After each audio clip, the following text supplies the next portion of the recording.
Holland, Belgium, and Luxembourg.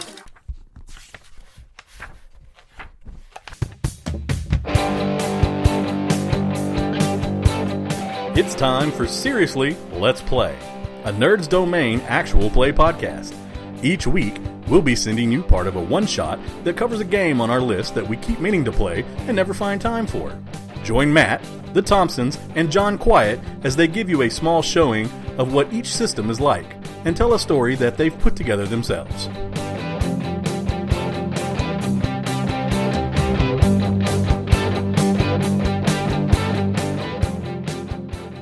Go ahead and talk to us this moment. Okay, my name's Matt. I'm one half of Wedding Games. I made this game, Never Going Home. All right. Helped make it. Had a lot of other help involved. No problem. All right, so that has all our audio levels set, and we started looking at the game. We started looking at the character sheets and everything else. But anything you want to say before we get started? Do you want to go over how the gameplay works first before we get started, or do you want to save that for the actual recording? It's up to you guys. I mean, I don't know what I didn't listen to an episode of your show, so I don't... If that's you fine. Yeah. want part of the explanation in your show, then we can wait and we kind of discover it as we go, or I can give you as much or as little as you want before we get started. I think it would be good for you to just kind of literally like a bird's eye view, just like, okay, this is a D6 system and we also use a deck of cards, just kind of like a brief summary, and then as we play, kind of go over how we're figuring our roles and stuff. I think it works better if you explain as we're doing an example. Okay. I think it sinks in a little easier that way. All right. And we have not selected characters yet, so we can. Well, also... I think Shawn and have y'all? Steven did. We looked through it. We flipped through. I have ideas. You have some ideas? Well, I know I want to pick a character that excels at one thing but is bad at the other two. Okay. But I just don't know if I want to punch things, if I want to know stuff, or if I just want to be brave. Okay, cool. What would it be easier for us to go ahead and have characters picked before? I mean, obviously before we start, but this is kind of the easiest way to compare it. This is a lot like how you would bring people in at a con if you're running a table. Yeah, Sure. So, yeah, you asked her, what's the basic mechanics? So we got a D6 dice pool system where, and you don't necessarily have to have picked a character yet, but if you can all look at a character sheet, okay. You've got on the left-hand side, the right-hand side, as I visualize it, you've got skills. And I made these characters. They may not be balanced. I tried to create a variety for you all to choose from. But the dice pool starts with however many points of training you have in the skill. Okay. So, for example, somebody's going to have ranged. I don't think I gave anyone 3 ranged, but I bet somebody's got 2 ranged. So next to on the left of ranged, it'll have a box filled in, and then below it may have 1 or 2 skills. 1 or 2 of the boxes filled. Okay. So that would be your training level in that skill. The one next to the name shows that you have it, and then the level of training you have in it. So that's going to be your starting dice pool of 2d6 or 1d6 or 3d6 or no d6, whatever you have. Okay, cool. Then what you're going to use your attributes for is you're going to adjust the roll, and this is why we call our system +1, because you're going to buy +1 die on the roll. You're going to buy +1 pip on a die you've already rolled. You're going to buy +1 re-roll once you get started. So if you are a gutsy type character, guts is what's tied to ranged, and that's marked on the I see that skill. So if you've got 2 ranged training and you've got 4 guts, you'll be able to manipulate every time you use the guts skill. You'll be able to manipulate it 4 times. So if you're starting with 2 dice and you need 4 successes to hit your opponent's target, their defense, you're going to need to buy 2 more dice at least to be able to roll 4 dice. So that's 2 of your 4 points. And then after you roll, so the example that I just rolled here in my I only rolled 1 success to start out. Successes 5 and 6. But I rolled 2 3s so I could turn. I've got 2 points left. Could turn the 3 to a 4, the 4 to a 5. Then I've got 2 successes. But I was trying to get 4 successes. So instead of doing that, I'm going to spend my 3rd point of guts to re-roll the 3 dice that didn't already give me a success. Now I rolled 2 more 6s, which is great. And I rolled my last die as a 1. So I've got 3 successes so far, only 1 point left to spend. I've already re-rolled. You can only do that once per attempt. So the only thing I can do with my last point is make the 1 a 2, which is still a failure. So I only got 3 of the 4 I needed on that whole roll. Okay.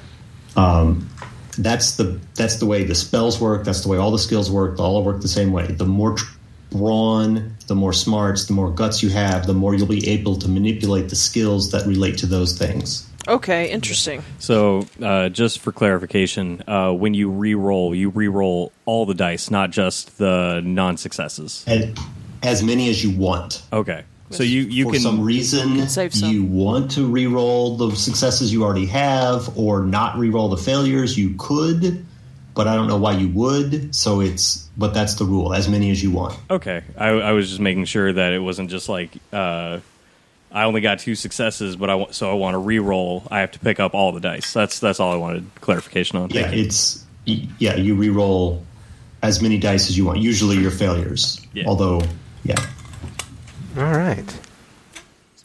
And then, so that's the basic card. That's the basic dice play. The cards work. All of you should start with 3 cards. Should we use the same deck?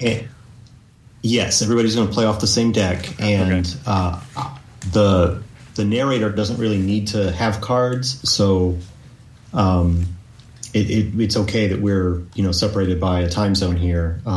Okay. There is a small time. There's only one time when I need to know a card that you've played, and I need to see it secretly. And I don't have, apparently video is not something I'm getting. I think my browser, I'm on a Linux system. My browser told me something about incompatibility. So I just have a image of John's face there. Well, we can put on our camera so, if you'd like to see us. Yeah, if you'd like to see us. It's we don't have, I didn't know, I don't think I would receive it at all is what I'm saying. Okay. I don't think I can receive video through this web app. Through my, Yeah, if you're using a Discord browser. I'm on the browser, and it told me something when I first signed on about you will not be able to do video, which is I don't.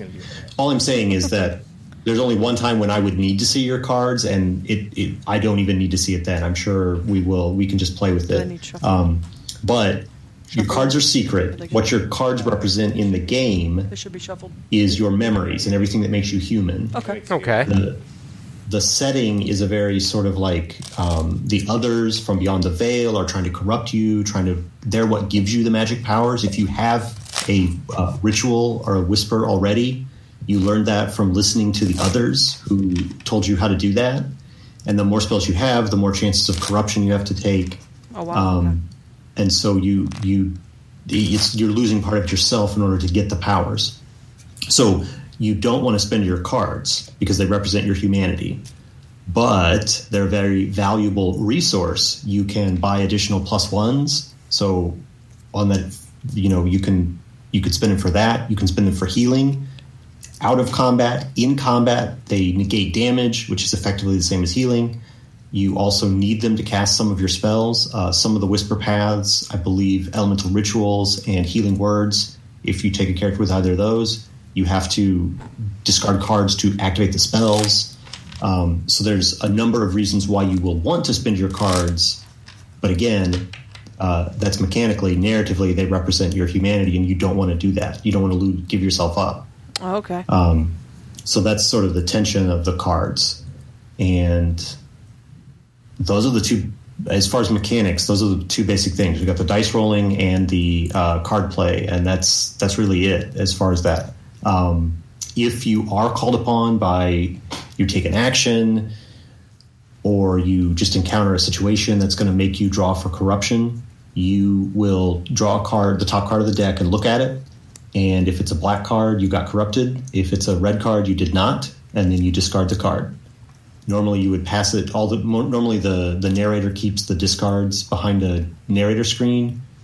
Okay. But again, you guys can just keep your own discard pile there. You should play with 2 jokers in the deck. Joker is wild. When you play it, it can be any card you want. But after you play it, then if it was the black joker, you have to take a chance on corruption. If it's the red joker, it's just a wild card, that's fine. And then that when a joker is played, you will shuffle the discard into the draw pile. You keep your hands, but you shuffle the discard into the draw pile whenever a joker is played. Okay, and at what point, you said we start with 3 cards? Do we just deal those at the beginning of the game? Yeah. Okay. Yeah, like as soon as you have your characters, you can take those cards as soon as you pick which characters you're playing. Yeah. And the thing somebody was talking about, they wanted to be real good in one thing and less in the other 2. Yeah. Those different attributes are your life as well. So you can take brawn damage is going to be the majority of damage, but if you've only got 2 brawn, you can take 2 damage before you're dead. And there's no coming back. This is a dead and gone game. Okay. Is that why you gave us 11? I gave you a few, yeah.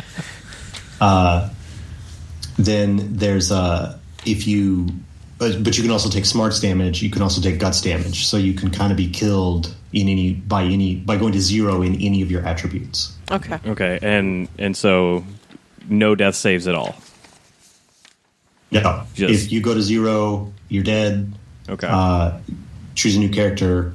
And it kind of depends on what seems appropriate. Sometimes people, their character, like I've played it where like as soon as the combat is over, then you're like, okay, well, we found these other people after the combat, and then now the new characters are part of the party. Or other times it's these other characters were there the whole time. You've all been, if you got 4 players there, so like, maybe your squad started as 10 players, 10 member squad, right? And you're playing portraying 4 of them at a time. And then, if some of them die, you may get to the end of the mission. You're like, man, we lost, 3 soldiers on this mission. Okay. Crazy. Cool. All right. Well, I'm gonna play hard mode because I have a guy who has 1 smarts and 2 guts. So if he takes any smarts or guts damage, he's dead. He's dead. That's the risk. But then if you got all that brawn, then Yeah, he's good. Real good at punching. That's right. All right. Well, when we start this all off... I'm sorry. I was just going to ask you your names again. You went through them all, but I didn't... I heard fine. Roxy and I heard Shawn and I know John. Yes. Because I've corresponded with you, but I missed the last name. Okay, I'm Steven. Steve. Yeah. Great. Thank you. You're welcome. All right. So, when we start this off, I will do a lead-in really quick. And just basically I will say what the show is, introduce everyone, and then I will pretty much say, here's the system that we're playing tonight, and introduce you, Matt. And from there, you are basically in the driver's seat. Okay. Do you want me to do kind of like I didn't give you guys the full rundown of like the setting. Do you want me to do that for your listeners? Yes, please. Yes. Okay. And so that'll be great to start off the show. And other than that, for overall, I mentioned it to our, the cast here. We are a PG-13 show. But at the same time, we can edit and bleep and stuff like that if necessary. Honestly, with your narrative and with you taking the time to guide us through this, I really would prefer not to remove anything that you say. And so, if it slips out, it slips out, and we'll figure out some way to take care of it. It's no big deal. But honestly, I'm much more appreciative of you taking the time to do this with us. Yeah. And we don't want to inconvenience you with being like, oh, hey, watch your mouth or anything like that. So. Oh, no, it's fine. I don't tend to. It's not like I've never said a swear, but it's not a. I don't habitually pepper my dialogue with them. Yeah. All right. Steven and I also work at don't- a comic game store combo thing, and it's PG-13 in the shop, and Sean's one of our regulars. So, And I've got a 9-year-old so son. we're all used to. I'm used to censoring. Yeah. Yeah, I'm the one you have to worry about. So. No. All right. The other thing, I guess maybe before we get started, again, we're not playing at a table, but I like to use an X card, especially when I play with people that I've never played with before. I don't know how we'd exactly do that. So if basically the way that is like it's like a safety valve kind of thing, not valve necessarily, but like if I intend there to be like some supernatural threats, I intend there to be some like war themed violence, I intend there to be some body horror and possibly some children in danger. And those are the things that I intend to throw at you guys. Okay. But if you don't want any of those things, or something comes up in the game that you don't want, you can call hey, I'm Xing that out. We'll not do that. Okay. Yeah, just because I'm in the RPG circuit where I know a lot about these terms. Do you guys know what the X card is, Steven and Shawn? I feel like from what he just said, I have a good idea. I've heard similar things. It's basically just like, hey, I'm uncomfortable with this subject matter. Can we Avoid ease it. up or avoid? Is essentially what Yeah. it is. Yeah. Yep. Yeah. That is exactly Exactly. it. And you don't have to explain yourself. Just that, hey, that's not a thing I want to hear about tonight. That's fine. But we'll change the narrative. All right. Okay, cool. There we go. All right. Well, one last thing to touch on is, do you want to just go ahead and go straight through, or do you want to do hour-long sessions and take breaks? This is entirely up to you. So Never Going Home is intended to be played in roughly hour chunks, and then if you survive that mission, then you get some of your cards back, and you start the next mission, and you can play as many as you want. So Okay, cool. we can take put it, those stopping points is like those naturally stopping points will occur, is what I'm saying. So Okay, yeah, we cool. can break it up. All right. Awesome. Sounds good. There we go. Okay, then we're going to go ahead and start this off, and I will do our lead-in Okay. and go from there. So, and of course, all music and intros and everything else are added, Afterwards. outside of stuff, so y'all won't have to worry about that. What, you don't do that live? I don't do that live. Our producer does that live, and it always throws me off because he's like, "Everybody, shut up." Yeah, and it always It's the intro. I did it at a live show once, and it is so hard to organize the music, and it slows down the flow. Honestly, Yeah. I believe it. Yeah. So, Yeah, understandable. all right, so here we go.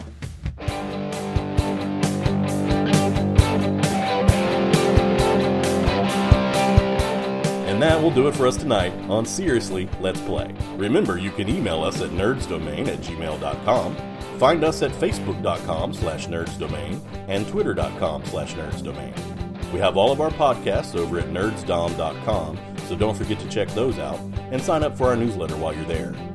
You can head over to iTunes and give us a 5-star rating, and don't forget you can always support us at patreon.com/nerdsdomain, and check out our t-shirts at tpublic.com.